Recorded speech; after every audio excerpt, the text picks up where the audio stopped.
Selamat pagi, salam sejahtera untuk kita semua. Yang kami hormati Ibu Apoteker Dia Rahmadani MSI selaku dosen mata kuliah Farmakokinetika klinik kami, dan yang kami sayangi rekan-rekan semua. Pada kesempatan ini, kami dari mahasiswa apoteker Angkatan 42 Universitas 17 Agustus 1945 Jakarta akan melakukan suatu edukasi melalui via Zoom dikarenakan kondisi saat ini tidak memungkinkan untuk kami untuk melakukan edukasi secara langsung. Baiklah, kami dari kelompok 3 akan menjelaskan apakah itu dislipidemia dan apa saja yang perlu diketahui oleh penderita dislipidemia. Sebelum kami memulai penjelasan ini, ada baiknya saya akan memperkenalkan rekan-rekan kami yang terdiri dari saya sendiri, Evriani Rosanti Sitohang selaku moderator, Cahya Rismayati, Ferdinand Palid, Nopeliana Dwisari, Rati Hardika, Sunarti, dan Wahyu Trisetiana. Baiklah, untuk mempersingkat waktu, pada slide pertama akan dijelaskan oleh Saudari Wahyu Trisetiana. Kepada Saudari Wahyu Trisetiana, kami persilahkan. Baik, terima kasih moderator. Sebelumnya, di sini apakah kalian sudah mengetahui tentang dislipidemia? Oke, saya akan menjelaskan sedikit tentang dislipidemia. Dislipidemia merupakan kelainan metabolisme lipid yang ditandai dengan peningkatan ataupun penurunan fraksi lipid di dalam plasma. Kelainan fraksi lipid yang paling utama ataupun yang paling sering yaitu kenaikan kolesterol total, kenaikan trigliserida, dan kenaikan kolesterol LDL. Jadi, dislipidemia adalah kondisi di mana kadar lemak di dalam darah meningkat. Hal tersebut dapat menyebabkan penyakit jantung dan stroke.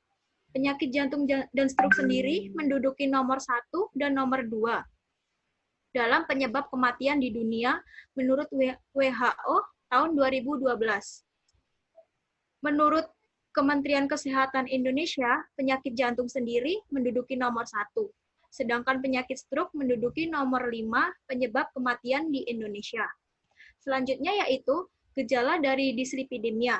Yang pertama pusing, nyeri kepala hingga ke leher, rasa kesemutan pada ujung jari kaki dan ujung jari tangan, keringat dingin, mual dan muntah, nyeri pada dada, nyeri pada kaki, dan mudah lelah. Dan selanjutnya yaitu penyebab dari dislipidemia. Penyebab dari dislipidemia yang pertama yaitu obesitas atau kelebihan berat badan. Diabetes juga merupakan dari salah satu penyebab dari dislipidemia. Hipotiroidisme, sindrom metabolik, konsumsi lemak yang berlebih, sindrom Cushing, infeksi berat, dan aneurysma aorta optima. Selanjutnya akan dipaparkan oleh teman saya yaitu Ferdinand, saya persilakan. Baik, terima kasih. Selanjutnya kita masuk pada klasifikasi dislipidemia. Dislipidemia ini dibagi menjadi dua, yaitu dislipidemia primer dan dislipidemia sekunder. Seperti apa itu dislipidemia primer? Dislipidemia primer adalah dislipidemia akibat kelainan genetik. Dan dislipidemia sedang disebabkan oleh hiperkolesterolemia poligenik dan dislipidemia kombinasi familial. Sedangkan dislipidemia berat umumnya karena hiperkolesterolemia familial, dislipidemia remna, dan hipertrigliserida primer. Berikutnya dislipidemia sekunder. Jenis ini adalah dislipidemia yang terjadi akibat penyakit lain.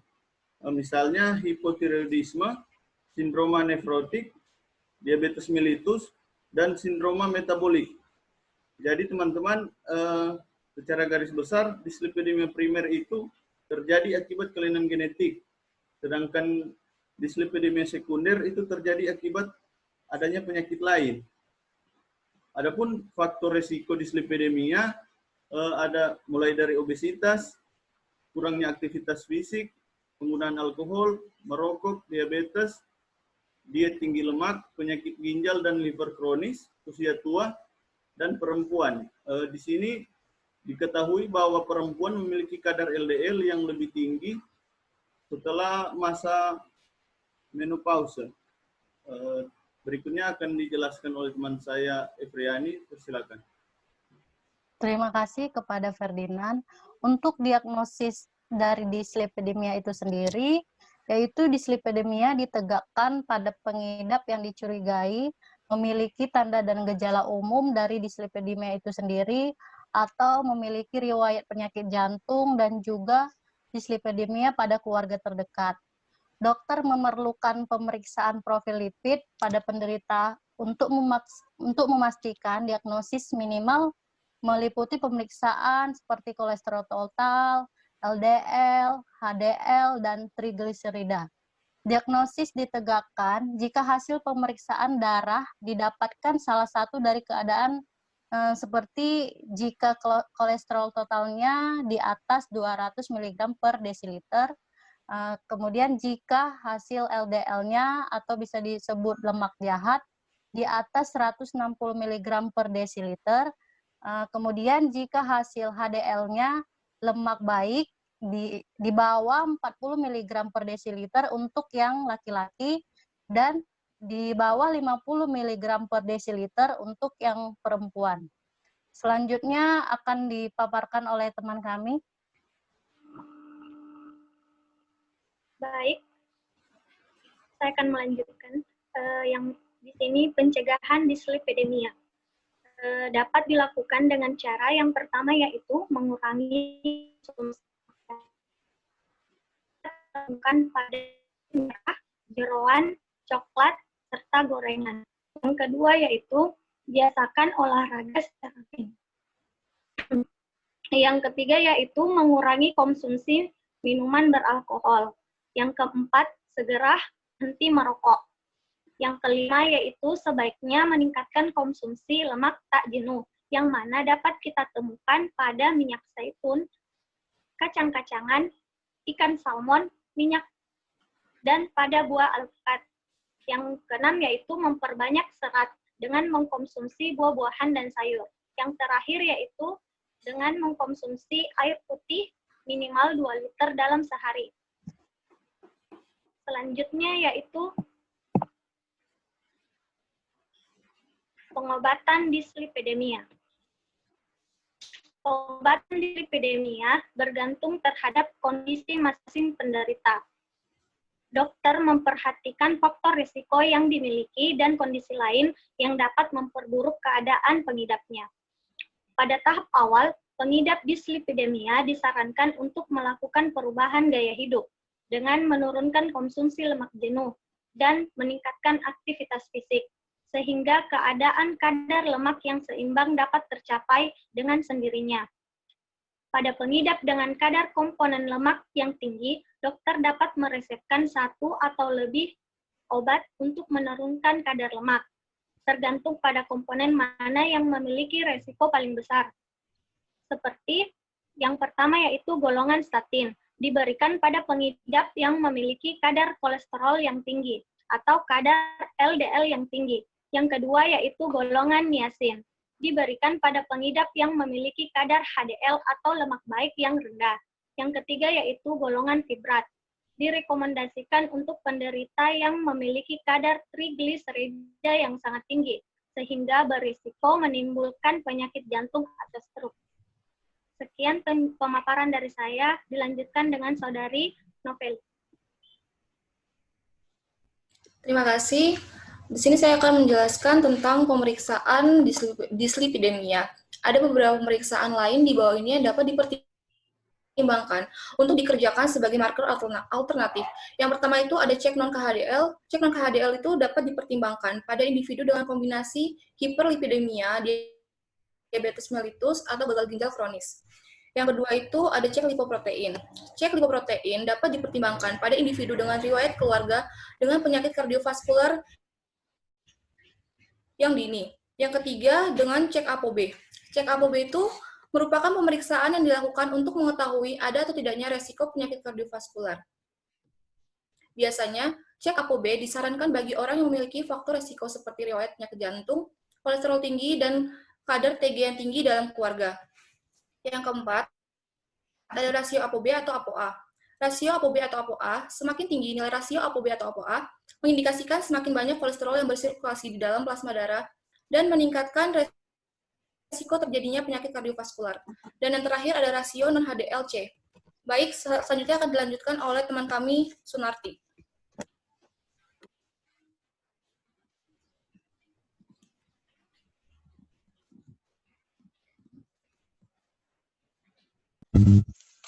Baik, saya akan melanjutkan tabel target kolesterol, LDL, mg/dl, dan batasan untuk pemberian terapi berdasarkan kelompok risiko.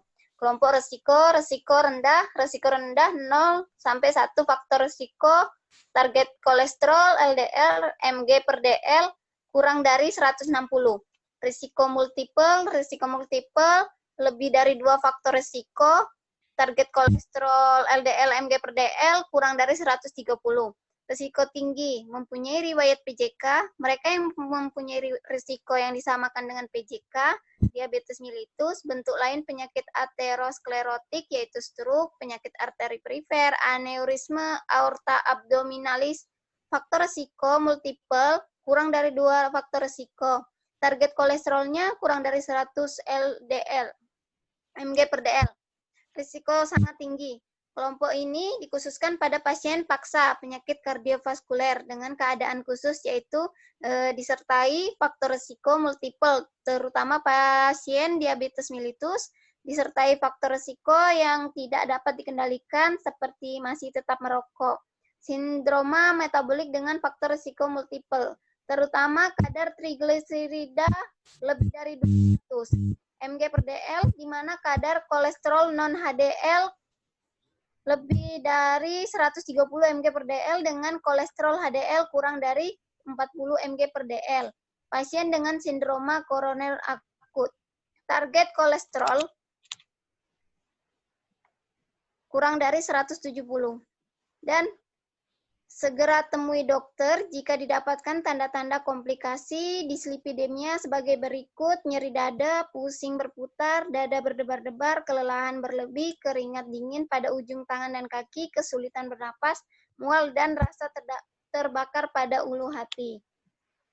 Baik, slide selanjutnya akan dilanjutkan oleh rekan saya, yaitu Kak Cahya.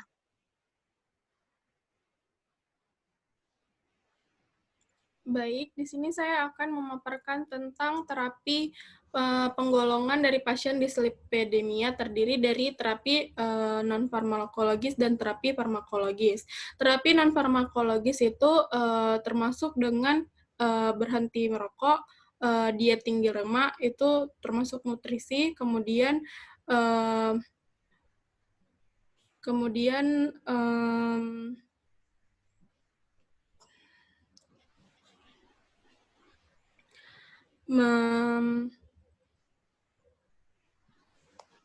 beberapa melakukan aktivitas fisik yaitu minimal 30 menit dalam sehari. Terapi terapi farmakologisnya yaitu dislipidemia baik pada TP3 maupun ACC atau AHA 2013. Namun sekarang kita memakai ACC AHA yang 2018 untuk menurunkan resiko terkena penyakit kardiovaskular. Terapi ini ditekankan kepada pemakaian statin dan persentase penurunan kolesterol LDL dari nilai awal. Hal tersebut merupakan hasil dari evaluasi beberapa studi besar yang hasilnya menunjukkan bahwa penurunan ACSCVD dapat melihat target absolut dari kolesterol LDL. Namun demikian, jika mengacu pada TP3, maka selain statin, beberapa kelompok obat hipolipidemik yang lain masih dapat digunakan, yaitu bile-acid succestrant, asam nikotinat, dan fibrat. Terima kasih, itu saja dari saya akan kembalikan kepada moderator.